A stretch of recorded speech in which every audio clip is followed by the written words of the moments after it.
loved, every day felt like a lost. I thought, who would want to adopt an older child? I thought, I'm going to end up on the streets. That's just how it's going to be. Thankfully, Corey and Zach's journey changed when they were adopted with help from the Thomas Foundation for Adoption. It's really difficult to wonder how you're going to make it. I'm not going to have that problem now. I just won't.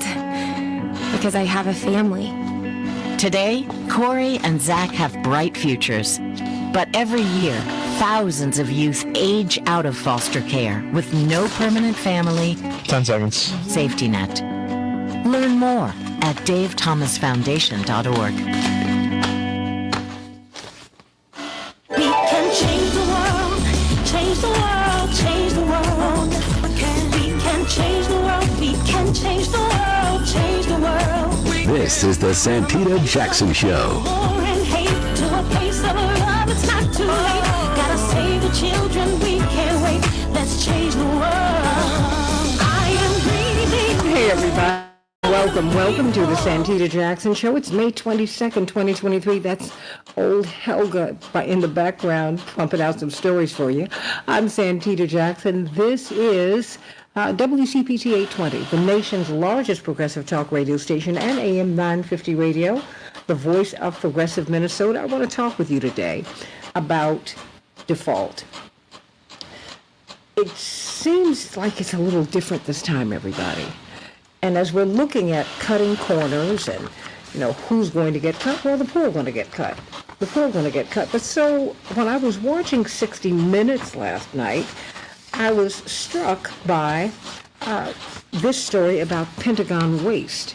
Indeed, a big chunk of the Pentagon budget goes to military contractors who are overcharging us. When I say us, because it's our money that's paying for the widgets and things that they make. I mean, say an item should be $500, it costs more than $20,000. Yeah, that sort of thing is happening. And so we're going to be talking about that because they say tax day is payday for the military contractors and people who go up against the military industrial complex well in the societies, and we need to talk about that. As you're talking about cutting, no one's talking about cutting the Pentagon budget. No one. They're talking about cuts to Social Security. They're talking about putting you to work for a corporation where they will not have to pay you what your wages are worth. It's almost as if we're reinventing slavery. Absolutely. Dr. D. Dwight McKee said it's a pretext. And I've been telling you, when I saw volunteerism brought to the fore during the Clinton administration in the 90s. I was highly skeptical of it. And so we need to talk about that because that's on the table now. Now, in order for you to get certain benefits, you're going to have to so-called work for them. So what does that mean? I mean, really, let's talk about that. Let's talk about that as we see the Pentagon. They just could keep growing and growing and growing and growing. And then what about child labor? There's a Popeyes out in Oakland, California, that had to close because their child workers, teenagers, were being abused. And now child labor laws are being relaxed. In this time, the backdrop is default, right? America's got to tighten our belt, right? Okay, I got it. In the meantime, we are now bringing children out of school, public schools that are closing or being closed, and we're putting them to work. We don't have to pay them as much. Think about that. Think about it, everybody. Let's talk about this on the Santita Jackson Show. We got to talk about these issues. So I want you to call me at 773-763-9278. What do you think about the relaxing of the labor laws in the United States? That's happening right now for children. What do you think about the fact that everybody's being asked to tighten their belt but the Pentagon? And there is ample evidence that they are making money hand over fist. They are not. In fact, Elizabeth Warren has been pushing for them to have higher ethical standards and lower costs. We're not seeing any of that. No one's talking about that, and I want to hear from you. 773-763-9278, 773-763, WCPT. Call me on the Santita Jackson Show today. And let me know how your weekend was, too. Are you ready for the summer? It's almost here. I just can't believe that this 2023 is passing so quickly, and now we're really in the presidential season. We see Tim Scott, probably the highest profile African American in the Republican Party. He runs on a lot of optimism. He said, America should not be judged by its founding principles, but by its redemption. Okay, fair enough. But you can't forget what happened in the past, right? Yeah, well, at least that's what I believe. And so he will be running for president. A lot of people say that he could put a really, really optimistic face on the Republican Party and their policies. So what do you think about that? Call me at 773-763-9278, 773-763-WCPT. Let's get right to it, everybody. In the headlines, you have the presidential race, as I was saying. Florida Republican Governor DeSantis is expected to enter the 2024 presidential race this week, officially, everybody. While polls show former President Donald Trump remains the clear primary frontrunner. He has a commanding lead, everybody. Quiet efforts are underway by the Biden campaign to prepare for DeSantis. The campaign has already started putting cash and efforts into Florida and will decide in the coming months whether to put more. Meanwhile, GOP Senator Tim Scott of South Carolina has filed to run for president in 2024, according to the FEC, and will formally enter the primary race today. More about that tomorrow.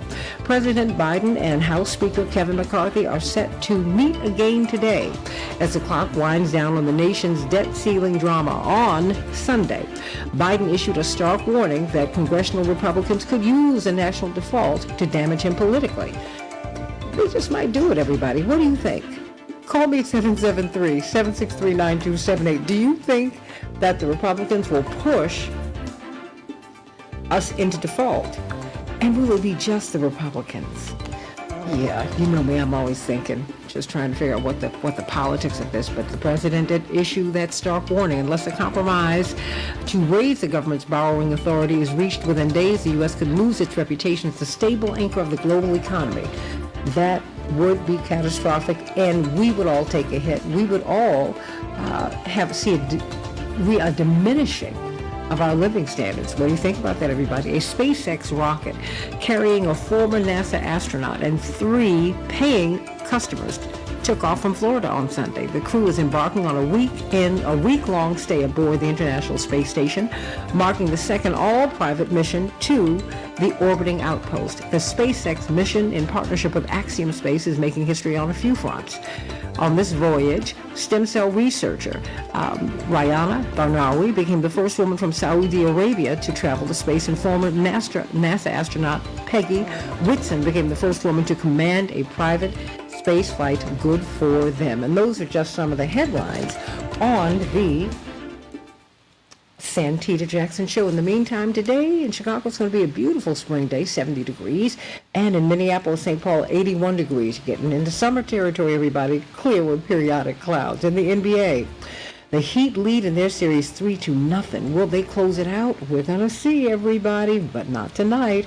The Heat yesterday, 128. The Celtics, 102. The Nuggets, 119. The Lakers, 108. The Nuggets lead their series 3-0. Do you think they're going to shut down the Lakers? Wow. Tonight, the Nuggets will be facing off against the Lakers. We will have to see. In the NHL, who's going to get that Stanley Cup trophy? We still don't know. But the Golden Knights, 3, the Stars, 2, and the Stars lead. Just Vancouver leads that series 2-0. That's the Golden Knights. Wow. The Hurricane will be facing off against the Panthers tonight. And in the Major League Baseball field, Angels 4, the Twins 2, the White Sox 5, the Royals 2, the Phillies 2, Cubs 1. You know what? I'm going to give you some good news today. Maybe it's because I'm about to have a big birthday, and I'm thanking God for that. And I have a lot of friends who didn't make it to 50 and who didn't make it to 60, as I'm about to do. And, and I'm not ashamed, or I don't feel funny about talking about my age, because my father told me many years ago, when I was 25, in fact, my mother was saying, "You're getting old. What are you going to figure? You got to figure your life out." Blah, blah, blah. My father said, my father never contradicts her. And he came to me because we were in Atlanta at the Democratic Convention. And he came into my room. He said, baby, can I talk to you for a minute? I said, yeah, of course.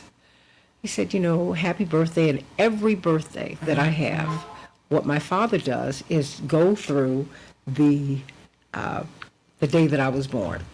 He and my mother got up, and, she went into labor. He took her to the hospital. He went out with his friends. He played football because the custom at the time was not for in the hospital room while you were giving birth. Okay. Someone let him know Jackie just had the baby. He said he ran all the way to the hospital. He said, and there you were. And every single year of my life, my conscious life, my father has told me that story. And he said, baby, after he said that, he said, if you don't like birthdays, try missing one. I don't want you to fall into the trap that so many women fall into, where we're 29 and holding. And it's not just women. I have a friend who's my age. We're classmates from college. And he's 49 and holding. Holding on to what? Do you remember who you were at 49? You were not as happy and as content and as wise as you are now. Be grateful for every moment that God gives you. Every moment. Don't be ashamed of one. You can't have one without the other. You can't. So embrace it all. The Bible tells you in the book of James to count it all joy, because everything, every hurt and every happiness in your life makes you who you are. Every one.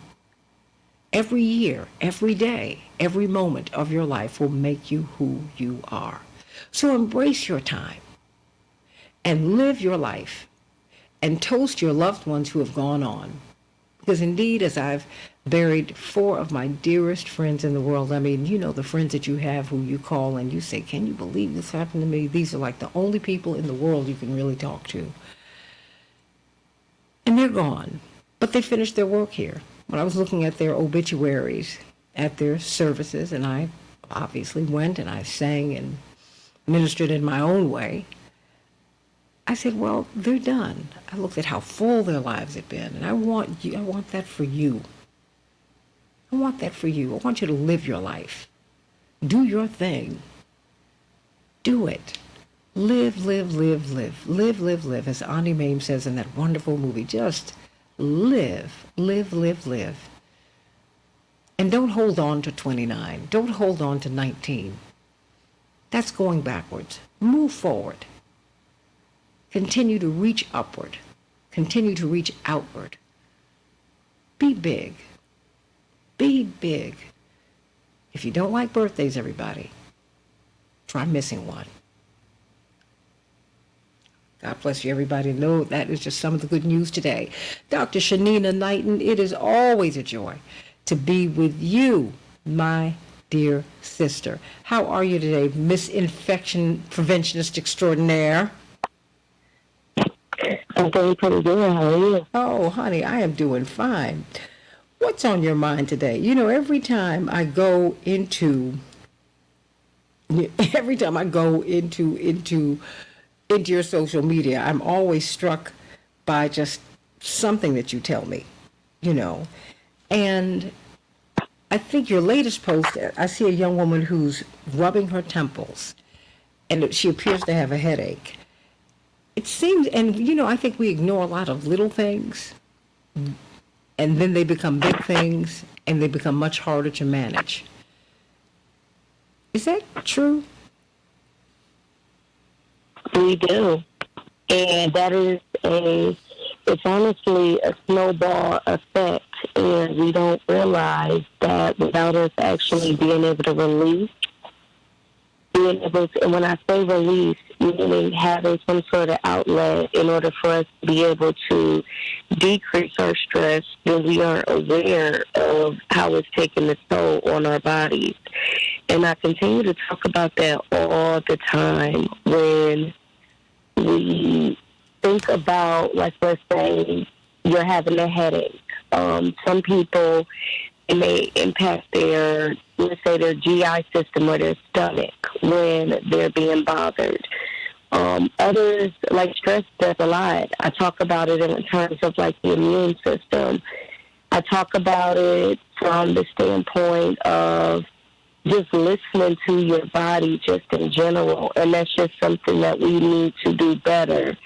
And it's very easy for the day-to-day bustle of, let's say, work, the day-to-day bustle of caring for others, the day-to-day bustle of just moving and feeling like everything is of priority, that we tend to ignore signs that our body gives us that something is in danger or something is off. As a result of that, we're less likely to go check on those things, and then what happens is they end up snowballing into something bigger. I always say that prevention is better than treatment, meaning would you rather see about something early on and it be nothing, and someone can do something to, something to, let's say, mitigate it, or would you rather wait until later on where you have to undergo treatment and the damage is already done? The reminder today, Santita, is that we only have one time in what I call this shell, or one time in this body. It's the only body that you have. Meaning, you lose a foot, yeah, there's a prosthetic that's there, but you're not getting that old foot back.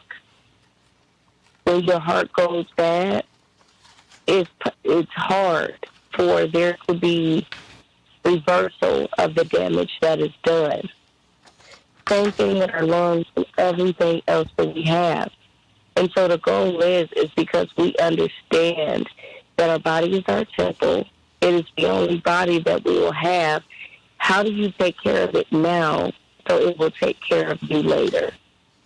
Meaning, we may not pay attention to certain foods or certain drinks. We may say to ourselves like, that's okay, I'll work it off later.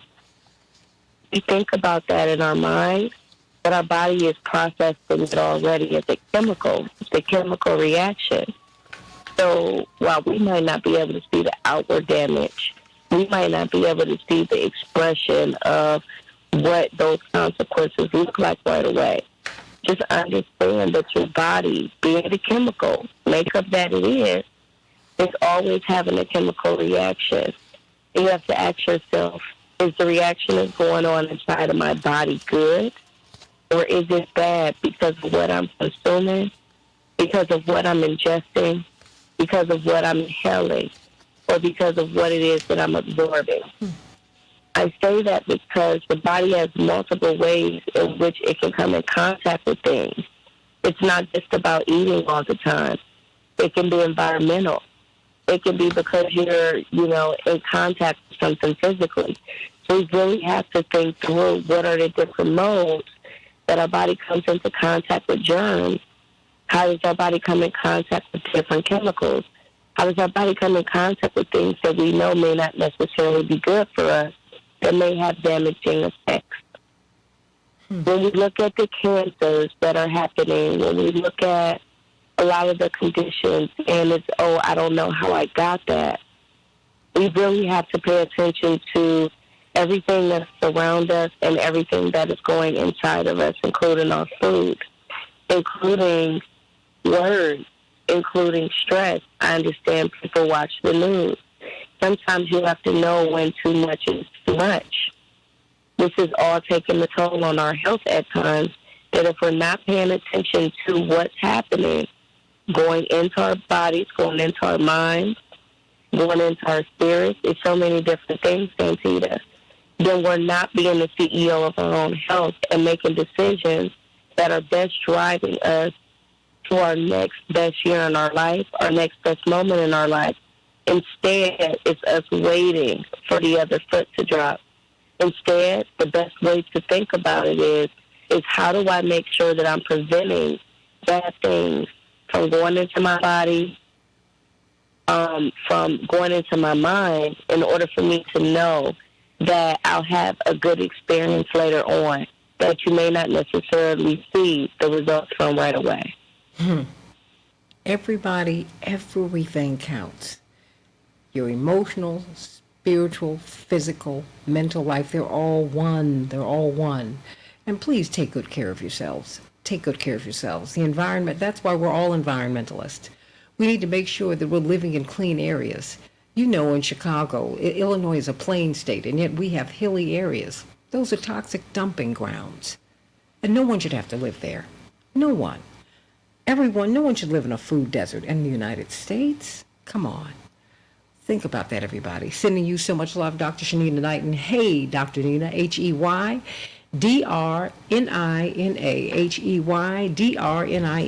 There's a Popeyes. Love Popeyes, but they were forced to close out in Oakland. Some teenage employees said some horrifying things have been happening to them, and this is happening as we're watching child labor laws loosened all over the country. Let's talk about it on the Santita Jackson Show. Back in just a minute, 773-763-9278.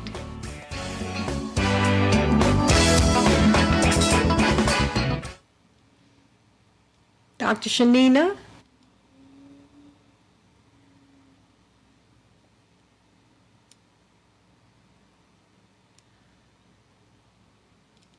And look, I'm over here talking and I'm being great on mute. Good morning and happy Monday.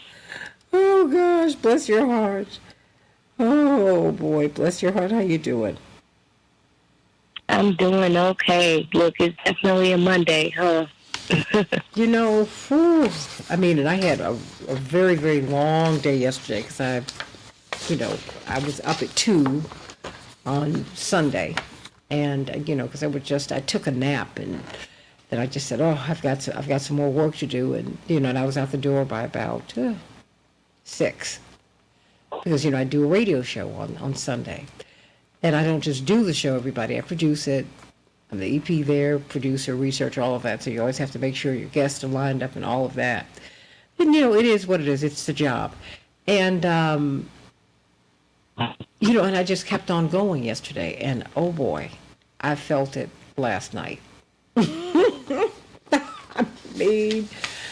I felt it. Girl, I felt it. I felt it. My mother was like, I'm sitting here trying to send emails because I'm trying to get a couple of guests for today. And she's like, she's just talking and talking. I'm like, Mom, I've been working since 2 o'clock this morning. It was like 7:30 then in the evening. What? I said, this is unsustainable for me. I'm tired. Ooh, everybody. And, please take care of yourselves. Hello from France, sending you so much love. And Nicole, Nicole Barrett said to you, Dr. Knighton, she watched the lady sneeze in her hands and then grabbed the handle of the door. See, doesn't she make you think, Nicole? I'm telling you. I know you were like, ooh, cooties, I am not going to touch that door. Yeah. Because I am quick for grabbing a tissue after I've washed my hands in the restroom. And no, I do not touch the knob. So, because all of these restrooms, might not have, sensors that can activate the water. You might have to, lift up the knob or something. Honey, I use these elbows. I'm good for that. Yes. Shanita. And my tissue. I already know. Oh, yeah, I know you do. And you made us all think. Are you kidding me? I know, because I'm telling you, people be like, oh, my gosh, I was so careful. I know how I get sick. But then when I start running down to the next weekend, even though I wasn't there, they say, that must have been what got me. Oh, yeah, look, I know how you were laughing at me when I pulled all my stuff out of my purse when you and I had breakfast that morning. You were like, girl, you crazy. Yeah, and I want you to know I still do that. Thank you. She had to think in her purse, y'all. Sending Attorney Hoffler and Attorney Connolly through. No answer from Attorney Jones. I'll try him again in a few minutes. It was a good thing, though. I was proud to see it. Okay, look, I sure do. I mean, look, I'm doing better than my grandmother, because my mother's mother, I told you, would not go out. She just felt that these restaurants were filthy, people were filthy. Ugh, get away from her. I don't blame her. I really don't. Like, when you think about it, 60 seconds. Somebody at a restaurant, somebody's either trying to hurry up and get your food together and trying to be timely about it. So imagine them really trying to be mindful about how they prepping your food. Not knowing what it is that they're touching. Like, no, it really is many contamination elements that exist. And it's actually scary because some people just don't want to know what they don't want to know. But It does. It will make you rethink about how you do things because you don't understand what sanitation looks like for people. And then 9 times out of 10, a lot of individuals working in those positions, as I mentioned, maybe people experiencing hygiene poverty, and not all of them may understand what cleanliness looks like. Well, you're about to And make, that's just a no thing. you're making Aaron and CK more paranoid than ever. 10 seconds.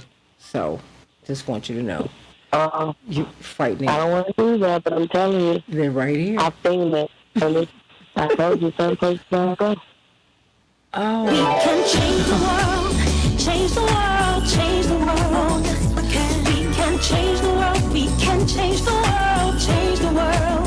This is the Santita Jackson Show. War and hate to a place of love, it's not too late. Gotta save the children, we can't wait. Let's change the world. hey everybody, welcome back to the Santita Jackson Show. Let's talk about child labor, mayhem, lewd comments to girls as young as 13 working at Popeyes out in Oakland. They've closed this particular franchise, but as child labor laws are being loosened all over the country, this is a real issue. I want you to call me at 773-763-9278, 773-763-WCPT, and I want you to think about this. This is happening as the Republicans are trying to build into the system, and some Democrats are with this too, quite frankly, corporatists, all. You are going to have to work for your basic benefits. We don't know. It might start in adulthood, and then it can move to childhood, to children, because these child labor laws are being loosened. What about children on Social Security? What about children whose families need these benefits? What about? Remember, this country, great as it is, was built on the labor of people who were unpaid. Black people did not work for free. We were not paid. And we're on indigenous land that was not paid for, that was stolen. Who's not going to be the richest nation on earth if you don't have to pay for anything? Which is going to take us to the top of the hour when we talk about the Pentagon and how they fired all the whistleblowers. No, all of the people who would do oversight over these military contractors' contracts, and now their markups are like what should cost $2 or $3 or $4 or $500 is costing more than $20,000. This is ridiculous. Got to talk about that, everybody. Got to talk about that as we're looking at our children. But as we do, I want you to welcome aboard one of our new sponsors, everybody, Megant Financial. You know, everybody thinks that in order to have a financial advisor, you have to have high net worth. You need to make a lot of money. That is not what they do at Megant Financial. And so I'm going to have Ron Whittingham from this company, and you'll be hearing directly from him on some financial literacy issues. Most of us are financially illiterate, or we're not at grade level. He's going to help cue us up and understand what our finances are and how our paychecks, I don't care what size they are, can work for us, everybody. He's going to help you to know all the financial literacy principles that you need to know. They have built their business on helping middle class and working class and even really barely working class people plan for retirement. Some financial advisors are only interested in you if they can make huge profits from you. That is not what they do. They work with unions, they work with working people, they work with middle class people. And so, because Megan is so different, I was very excited to welcome them aboard to the Santita Jackson Show. They are true advisors, and they give you a roadmap for a dignified retirement. And not just that, how you can manage your money as you work. That's so important, everybody. Regardless of your income or your financial situation, you can be liquid. Everybody call them at 708-444-1090. 708-444-1090 and go to megentfinancial.com. MEGENT financial.com. MEGENT financial.com. Everybody, I was really disturbed by, as we've been watching the child labor laws rolled back all across the country. I saw this story that happened, a story about a Popeyes franchise out in Oakland, California. Children as young as 13 were being subjected to lewd sexual remarks. Security guards who were not securing them, they were contributing to violence on site, and on and on and on. And they filed worker complaints, and these complaints have been so egregious that they had to close that particular Popeyes. But they're not alone, everybody. We're seeing, according to this headline in The Guardian, dumb and dangerous. That is what they say. U.S. sees a surge in efforts to weaken child labor regulations. So let's talk about this, everybody, because this impacts everybody. Thank you, Jewel. Everybody. Let's talk about child labor in the United States, which is seeing a resurgence, the likes of which we haven't seen, I guess, since slavery period. Of course, you've got attorney Erin Connolly, brilliant political operative, organizer, and political advisor, and we've got attorney C.K. Hoffler. Boy, oh boy, if I start listing all the things that she does, well, let me begin. Court TV legal analyst, brilliant attorney in private practice, and she is, of course, the chair of Rainbow Push, the past and national president of the National Bar Association, the largest and oldest black bar association in the world. She hosts her own radio show on WAOK every Tuesday at 11 a.m. Eastern Standard Time. Whew. Okay, attorney C.K. Hoffler. What I know you've got to run and you've got a court case today, but talk to us about what's happening with these children. I mean, children as young as 13, they're working illegally, they're being made to work late, they're being subjected to sexual harassment. I mean, this is unbelievable. Or is it? Good morning, Santita. It is unbelievable. It is unbelievable. It is unbelievable. But, violating child labor laws is not new to corporate America. I think there's a difference in the distinction here. Typically, and it's always been bad, it's always been a challenge. This is always something that, in fact, your dad, Santita, he's fought against and to protect children. But we used to see this more with immigrants, undocumented immigrants, where they would have undocumented immigrants as children because these are the least of these people who didn't have the ability to fight back. A lot of times when families would come over, they would have their children working as well because they're trying to make ends meet. And a lot of companies, a lot of corporations, a lot of franchise owners would employ these children in the kitchen and cleaning services in places where they couldn't be as visibly seen. And these kids would work hours, and they would work instead of going to school. So this is not a new problem in the United States. I think, like many things, the desperation that we're sensing in amongst Americans because of what's happening in this country, because of the division of the country, because in some respects the economy and how the economy and some decisions are impacting people who don't have needs, the least of these, as I would call them, people who may not have the power to be able to advocate for themselves. It's getting worse. And so what we're seeing is not immigrant populations necessarily, but in addition to immigrant populations, we're just seeing kids, people who don't have an immigration issue, but whose families have a need for them to work. And in a lot of instances, it's easier or it's more appealing for them to work than to go to school. I mean, a lot of kids, and for some it's more appealing. For others, they need to work. They're helping to support their families. And so they're being exploited because children don't have the ability, they're minors, to be able to make determinations on wage issues, on work conditions, and that's why there are child labor laws in this country, laws to protect children. So it is actually devastating because children are amongst the most vulnerable population in this country, whether they are undocumented or documented. It doesn't matter. They are children, and they should not be treated or they shouldn't be exploited the way that they're being exploited today. So I'm not surprised by this. I'm distressed by it. I'm saddened by it, but it's a reflection of something that we have to continue and as part of any movement, really, whether it's the labor movement, whether it's civil rights movement, whether it's the human rights movement. We have to continue to fight for children because just think about it. Think about what's happening in schools. We have the teachers that are being, in many states, being told what they can't teach. They can't teach basically American history from the way I see it. So you have restrictions on that. You have restrictions on the learning. You have many schools that don't have proper books. They're underfunded. You have many schools that are actually dangerous for some of the children.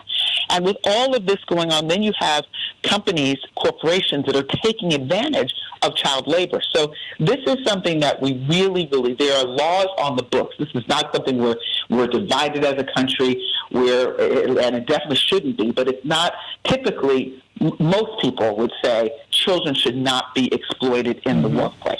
Well, you know, these children to be the sexual harassment just is another layer of despicable conduct that is happening and allowed to happen in the workplace. But I mean, I was reading, CK and Aaron, let me pivot to you. One of these children who complained about the working conditions, she started when she was 13. She was in 7th grade. She's been working 40 to 45 hours a week, 6 days a week. I mean, and and the implications are these young people, these children who've made these charges, they're Hispanic, they're in California. Okay, I'm wondering if their parents are migrants, and if they're being taken advantage of because the parents might feel vulnerable. They may or may not speak the language. I mean, just there's so many layers. There's so many layers to this, and I'm just wondering what's going on here. And it might not be the facts of this case, but this does happen in the United States where companies, franchises, whatever it is, employ the children of folks who are undocumented, understanding that their families are undocumented, and they hold that information over their head and say, I'm going to call, immigration on your, right? So they understand right. that they have leverage. Explain that. What? So I'm not saying that that's what's happening. No, in not here, but you're saying at all. Other cases. But there is a practice where these children who are working, who technically can legally work in the United States, oftentimes they are citizens, that because they're in a mixed status household where their families or a portion of their family is undocumented and they are not legally here, these employers can exploit the kids to say, hey, you got to work 10 more hours. Like, I know about you, right? I've seen that happen in this country.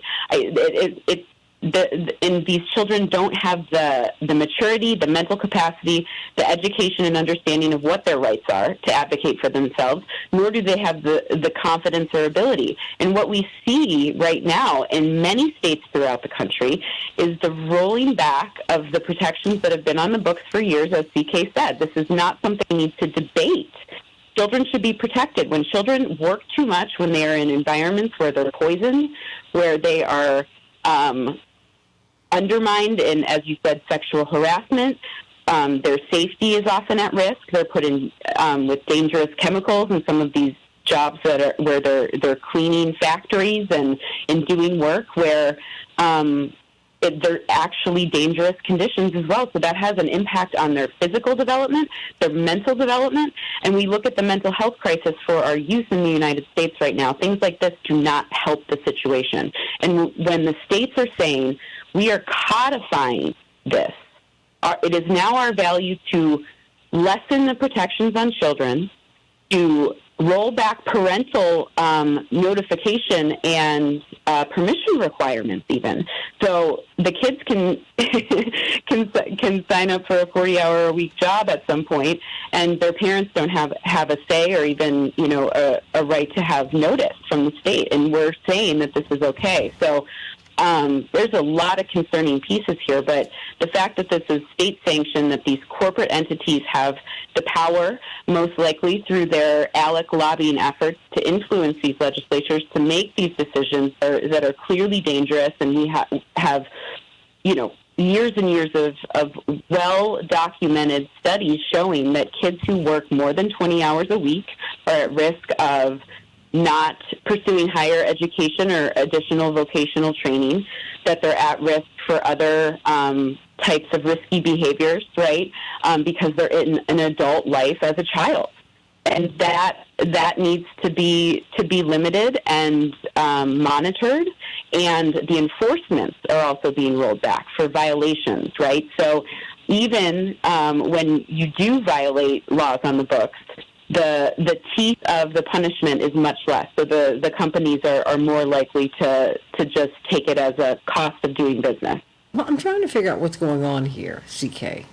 and Aaron, because the U.S. Department of Labor, they have said that they're seeing a surge in these kinds of complaints. In fact, 3 Kentucky McDonald's restaurants were fined more than $200,000 because they found 305 minors between these 3 McDonald's restaurants, including 2 10-year-olds working illegally. I mean, and mind you, this is happening with Popeyes, Subway, Burger King, Frodo's Pizza in South Carolina. Look, I hope you all will be my sponsors, but you got to be right now. Come on, this is crazy. I mean, CK, this is absolutely crazy. And we can, let me tell you something, Aaron and CK, we can't act as if we're like, oh my gosh, I'm so shocked. I can't believe this is happening in America. Black people, their children worked as slaves, okay? They were enslaved. And so we are accustomed to child labor. It's just that post-slavery, we thought we'd broken it up, CK. That's been the point. The ending of slavery enabled us to break a lot of injustice up, and I'm seeing it come back to us, CK. Well, absolutely, Santita. And let me tell you, my family has been in the franchise business, so I do know how they work. And so when you have Popeyes, Subway, all these are franchisees that are making these decisions in different localities. But they're corporate offices, so it's not, we can't just blame the individual franchisee. And because that's what the corporate people, when they get caught, they say, oh, well, that was an individual franchisee. We didn't know about it.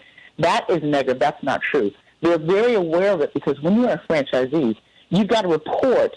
They're strict, typically, whether it's McDonald's, whether it's Subway, whether it's Outback, whether it's any of those, you've got strict reporting requirements on labor, on your staffing, how you staff those operations, because the corporate entity is liable when you have something like this happen. So what they're doing is they just sort of turn the other, sort of turn their head and said, well, we didn't really realize this was happening, which is not true. We know that because they are sanctioning any effort by legislators that they support and that they lobby to relax any of the laws. And so this is by design. This is not something that happens to end. I think it's happening now more because people are desperate. People need money. And so you have people who, like I think Aaron made an excellent point about even if these children are documented, they may be legally here as U.S. citizens. They may have been born here, but their parents may not be. They're in a compromised position. We see this in a lot of different states and a lot of localities. Like, you see this happen a lot in Miami, places like Miami, in Texas a lot, in Arizona, in places where you have very, very large, in New York, in Atlanta, where you have large immigrant communities, but also in places where you just have large communities of workers, of people, but people who are working, who have to work and whose children have to work. I mean, it's not so unusual if you have, just think about it, if you have housekeepers, if you have lawn people, that they will use the entire families out there working, and by the way, you will see them working during school days. This is not a summer job for a lot of kids. This is a job that they have because they have to help the families. So it's one thing when you have individuals who might have a cleaning business, who might have a lawn care business who do this. But we're talking about corporations who are sanctioning this and who have been getting away with it for a while. But it's on the uptick. And so if the Department of Labor is now just seeing this, that means it's been, or seeing an uptick, that means it's been going on for a very long time, and it's gotten to a point where it's almost a crisis. Just like when it escalates up to litigation and claims being filed, it's at crisis level because for years this kind of behavior goes unaddressed. So it really, Santita, it is. Your sense of outrage is justified. Your sense of how can this be is justified. It is like slavery. We've had a discussion on this show, I'm pretty sure, about how, in prisons, a lot of prisoners, when they're working, people say, that's slave labor as well. Absolutely. I mean, they're being paid pennies on the dollar, if at all. So we are sanctioning conduct that is illegal in this country, and this is one of those types. This is the type of conduct that is illegal. But it's being caught, but I can tell you it's probably 100 times worse than what we know. Because when something comes to attention, where there's litigation, where there are claims being filed, it's when it's gotten to the point where it is a crisis. I mean, Aaron, it breaks my heart because I think of these children whose parents clearly, even well, even if they showed up, there's a disconnect there. These children really had no place to go. They had no place to turn. And that is what really bothers me. And these children were sexually harassed. I mean, CK, you know my mother. You know my mother well. And Aaron, you've met my mother on many occasions. You are getting to know her. Some man said something to me that was out of order. I was 12 years old, and my mother had me run into a store for her. And, I was 12 years old, but people thought I was in my mid-teens. Some people develop a little early. And I'm running into the store, and I come out, and this man said something. And when I got back to the car, and my mother stayed in the car because my sister Jackie was a toddler. So she just didn't, and then my brothers were in the back. So she was like, I'm just going to sit here. And my mother knew that something had transpired because apparently the way I looked, I just looked, and really rushed back to the car. Now, CK, my mother got out that car and read that man the riot act. Okay. She said, what did he say to you? I said, I told my mother what he said, but I tried to candy coat it, but apparently, whatever it was, I heard her rip this man to shreds while he was sitting in his car. And she had her finger in his face, and this is my child, don't you ever, ba, ba, ba, ba. And Aaron, these kids don't have that. They don't have that. And I'm just trying to figure out in about a minute and a half, what can we put in place, before they go to the Department of Labor. I think that that's important. But something's got to be, we've got to have something in place so these children get protected. I mean, these girls it is alleged that a female manager called them prostitutes. And asked them about their sexual preferences, what they like to do. I was like, whoa, when I read through the complaints, I was like, this is unbelievable that these kids were subjected to this. Well, and this is the real type of predatory behavior that we need to worry about when we're talking about protecting our kids, right? It's exploitation. These kids are at higher risk for serious trafficking issues. When you're working 40 hours and long hours late into the night, just imagine the intensity that creates in your life. If you're 13 years old, look, these black girls. Right? These black girls are missing in Chicago, and no one is looking for them. For example, and Chicago is really geographically and actually the center of child trafficking. You know this in the United States. Yes, and I'm grateful to understand the complexities of that issue thanks to my law school days at DePaul University and the type of enforcement level that does take place here in the city of Chicago at all levels of government, but the risk is high, right? And in some of these big cities along certain thoroughfares, the risk is much higher. And we know that putting kids in those spaces during hours where we know they can be at risk for influences and that's an extra level of this, right? There's no one in 7th and 8th grade. These are middle schoolers or in high school. Think about the impact developmentally, right? And the stress of being a provider for your family too. But this is necessary. And while I'm sure many folks, I worked probably too many hours, honestly, because we had a family company as well, and I pitched in. You want to feel that sense of pride and accomplishment, and when you start getting a paycheck and your family relies on it, it's hard to say, I'm going to stop this and go to college now. I'm not going to take that scholarship because my family needs me. So and studies prove that the outcomes for kids that work a lot, that have these responsibilities, those kids feel the need to continue to work and bring in that paycheck. They absolutely do. Well, everybody, and we are loosening child labor laws all across the country, everybody. We're loosening them. So think about that. I want you to think about that as we are looking at imposing work requirements on people who on people who need SNAP, on who needs Social Security, and on and on and on. You're not going to get that unless you work for a corporation for pennies on the dollar, essentially. Think about that, everybody. I'm sending you so much love, Attorney C.K. Hoffer. I know you have got to go into court. Sending you love. Well, I know your clients are protected. That's a great thing. And of course, Aaron, stay with us. Medea Benjamin, one of my heroines, is going to be joining us along with Dwight McKee as we talk about this military-industrial complex. Everybody's being asked to cut back with them. And they even get money they don't ask for. What's up with that? Call me on the Santita Jackson Show, July 15th through the 19th. Rainbow Push International Conference. Please go to rainbowpush.org and let's get involved, everybody. Get involved. Back with more of the Santita Jackson Show in just a few minutes.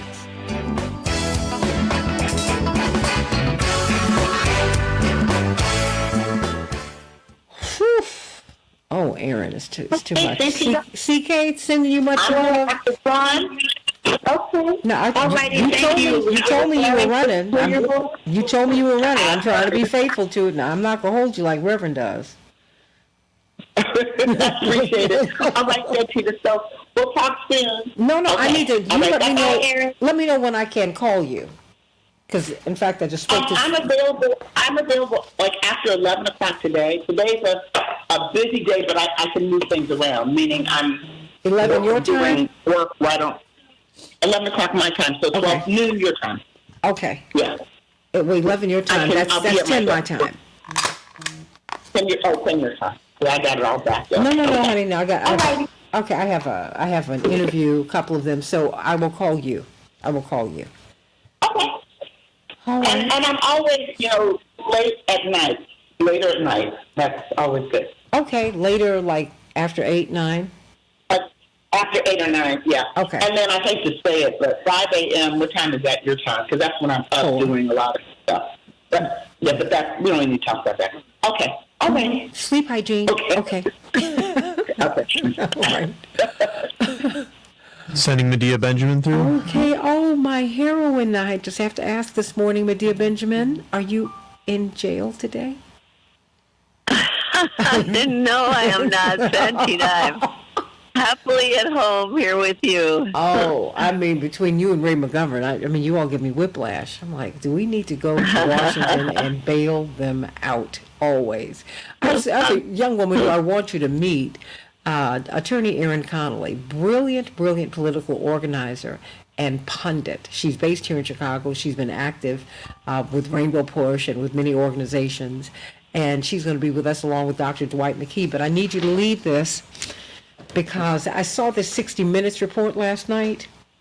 And, we saw this. We've seen this before. But, the backdrop for me, Medea Benjamin, of course, everyone of Code Pink, yay, I'm so excited that she's here, is this. With default, and I don't know, it just feels different this time, Medea Benjamin. It just feels different this time. There's something about this that just doesn't, that makes me think, maybe we could go into default. I don't know. And having said that, I'm trying to figure out why, this is rhetorical, but the Pentagon's not being asked to give up anything. And then you find out that these contractors, we're going to have the National Priorities Project on at the bottom of the hour, these contractors are making money hand over fist. And there is no, there's no mechanism that checks them. None. They fired them, as a matter of fact. They are allowed to police themselves. This is crazy.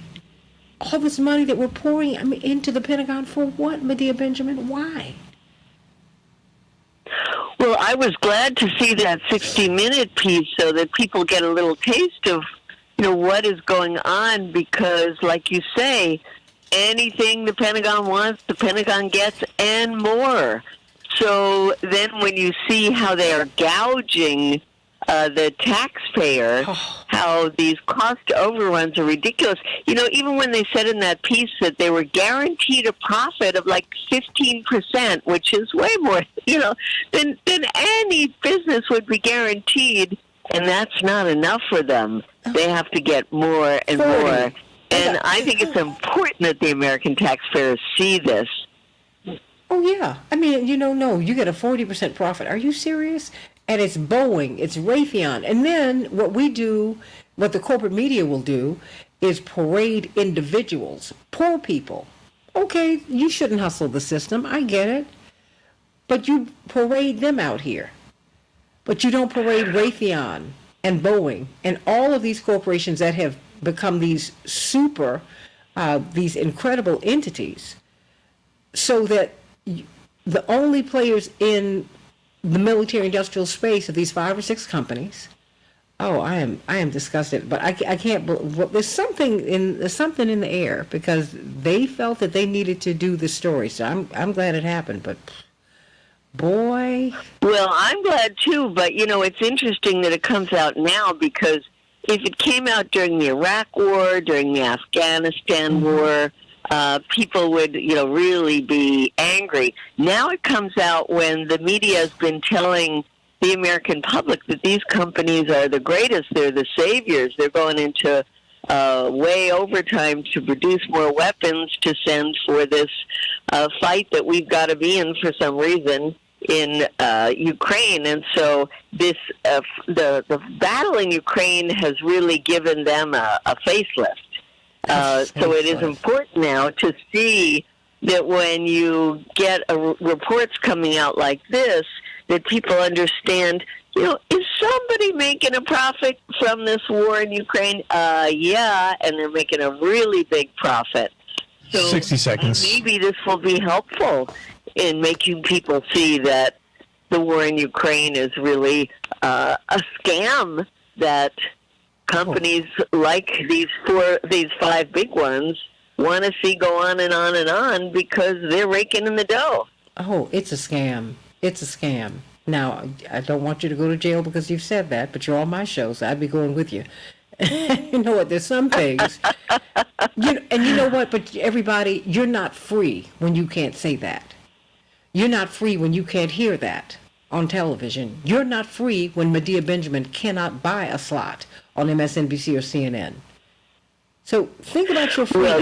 Well, yes. That's right. And, we had to take out, meeting our colleagues. This time it was in the Eisenhower Project. Did you see the full-page ad they took out in the New York Times last week? No. You got to see that. I got to send you a copy, Santita. It was fabulous. It was talking about, it said, title was "The U.S. Needs to be a Force for Peace." And it showed how the U.S. is surrounding Russia, what it would look like if it was Mexico and China and Canada that were surrounding the U.S. 10 seconds. military bases. And it went into a whole history. And now we're taking out another ad this week in The Hill, which is, the newspaper that's read by people in Congress. So we're excited about that, but it's a shame we have to pay for advertising. I'm going to look for it. This is the Santita Jackson Show.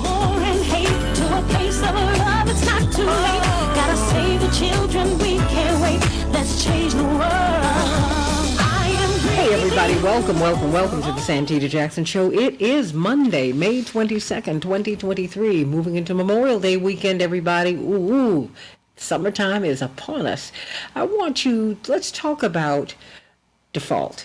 Yeah, right here on WCPT 820, the nation's largest progressive talk radio station, and AM 950 radio, the voice of progressive Minnesota. And I want you to meet my morning stars on the Santita Jackson Show YouTube channel, the Santita Jackson Show YouTube channel, and the Santita Jackson and Friends page. Kathy, Daryl, Carol, everybody, please like and share the show right now. Please like and share the show right now. Right now, Dave Dowling, like and share the show right now. Ashley King, Andre, like and share the show. Shirley from beautiful Philadelphia, look, my crew. Barbara, all of you, share the show. Share the show. We have got Medea Benjamin here with us today, and I'm so excited that she's here so that we can talk about this really explosive report that we all saw on 60 Minutes last night that talks about the price gouging that military contractors are doing with respect to the Pentagon. I mean, they are robbing us blind.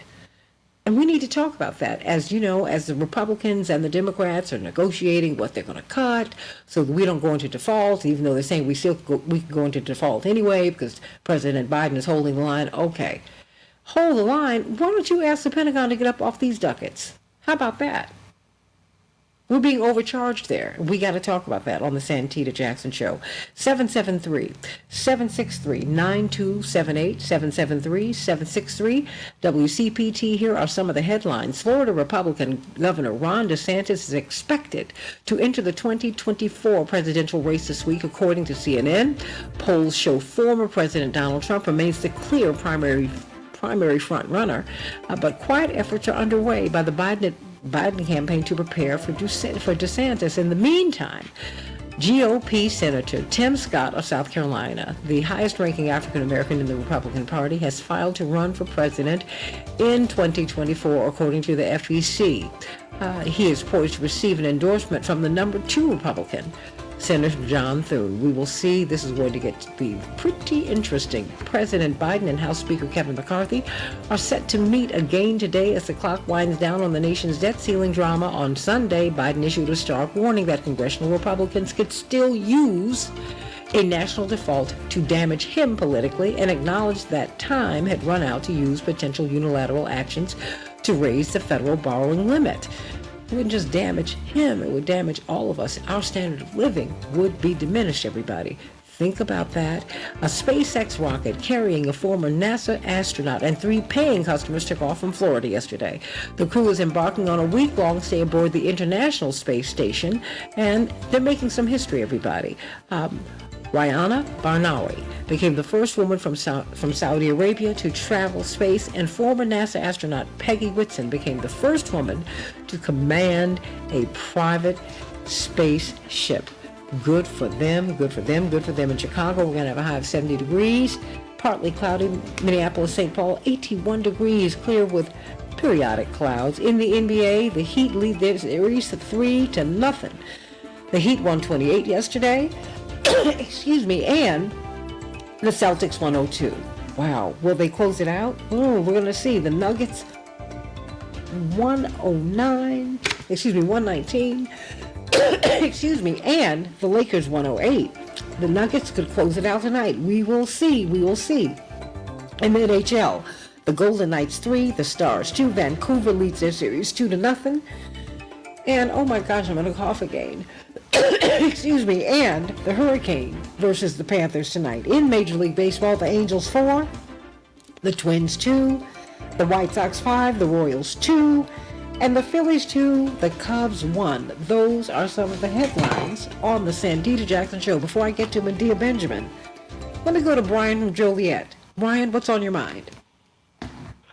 Good morning, Santita. Good morning. On the debt ceiling, it's my view, if President Biden caves into Republican demands, then he will be logically caving into Mr. Donald Trump's demands that, quote, Republicans do not give an inch in debt ceiling negotiations, and in which case the question inevitably would arise, who is the president now, Biden or Trump? And if it is Trump, the latter, then it makes no sense for Joe Biden to seek re-election, as he then logically agrees with his, quote, opponent on an issue of such historic moment, and further, that it will do terrible damage to the majority of people who voted for Joe Biden in the first place. And my answer to this is that Joe Biden keep his promise to raise taxes on the upper 1%. I guess there's around 600 billionaires, and he mentioned 55 corporations who do not pay their fair share of taxes, and he even criticized verbally trickle-down economics. So that's my comment, Santita. Well, you know, I love not do damage to those who are already who will be harmed the most. Absolutely. Do not that. Look, you get no complaint from me, because I think he needs to hold the line on this, particularly when you see the price gouging at the Pentagon. Brian, come on, this is, you know, you cannot give in. You cannot give in. But if the problem with exercising the 14th Amendment, although I think he's the president, he has the power to do it, is that you could have court challenges that would push us into default anyway. But why are we having this fight? Well, last night, 60 Minutes had an explosive report in which you saw inflated prices, not just inflated. You know, you're supposed to get about 10 to 15% of profit. They get 40%. Raytheon, Boeing, all of these big military contractors. You used to have a plethora of them through the 80s. But now you only have about 5 or 6 that are the big contractors. And so the Department of Defense, the Pentagon, they are locked into going to the same people all the time, and they set their prices. And all the whistleblowers, all of the inspectors, the people who were in charge of overseeing the contracts have been fired. More than 100,000 of them.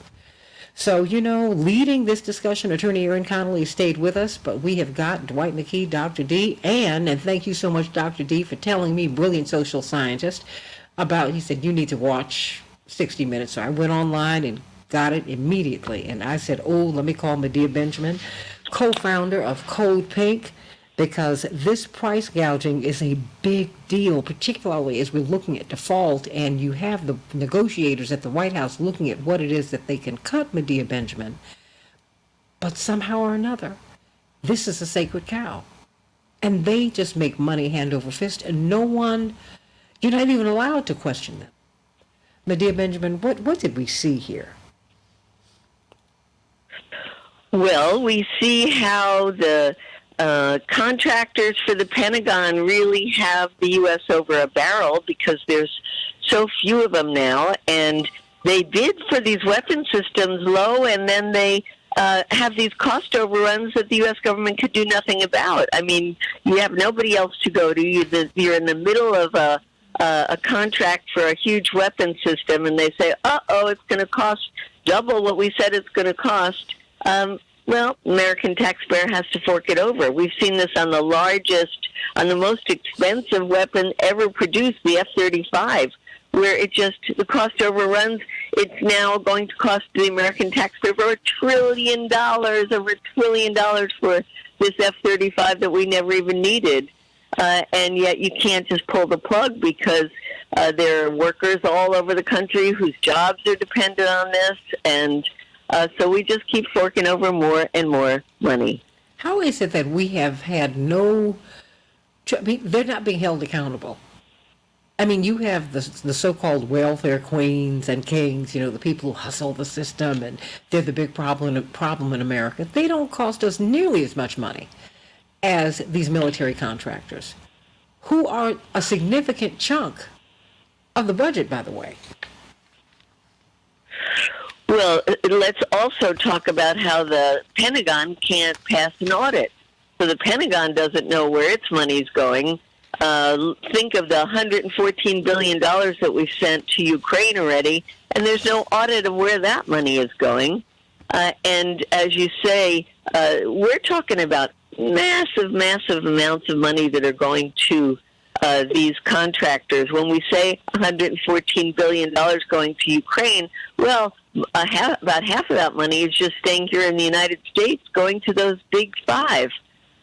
So there is no accountability, as we saw in that 60-minute piece.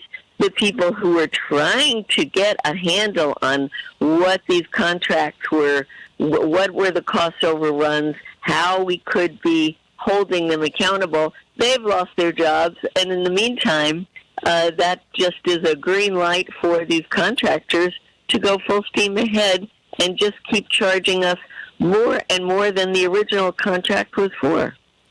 Is there any light at the end of the tunnel? I mean, now, will there be any follow-up?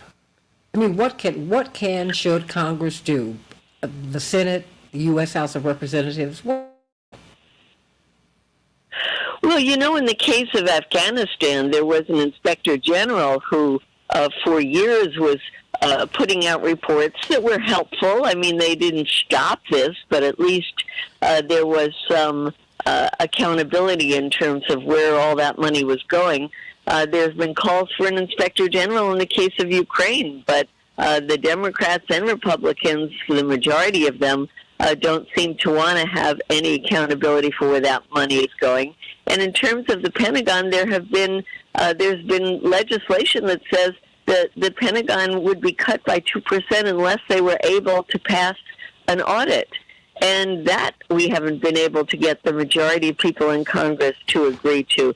So far, Santita, I hate to say it, but I don't see any light at the end of the tunnel, because both parties are really beholden to these big contractors. They get money from them for their election campaigns. It's pretty much a racket the way this is going. So this isn't just the MAGA Republicans, which is what the corporate media will tell us, and Democrats will say that too. Oh, no, not at all. We see it among the Democrats as well. You look at anybody who is on the Armed Services Committees in the House and the Senate, anyone who's on the Appropriations Committee, on the Foreign Affairs Committee, look at the money that they're getting from these weapons companies.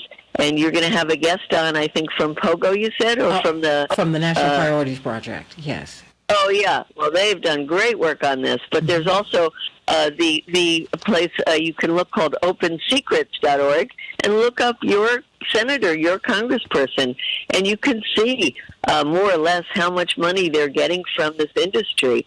So unless we get money out of politics, unless we get some better way of cleaning up our system, these contractors for the Pentagon are going to be able to get away with murder, especially in times like this where there's a relatively popular war, the war in Ukraine. Then they're even it's even worse, because more and more money, and the $114 billion that we spent on Ukraine so far didn't even come from the Pentagon budget. That's in addition to the Pentagon budget.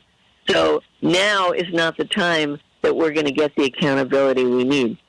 We're talking with Medea Benjamin, co-founder of Code Pink, about the bloat, really the price gouging. Are you surprised by the price gouging, Medea Benjamin? I mean, is this...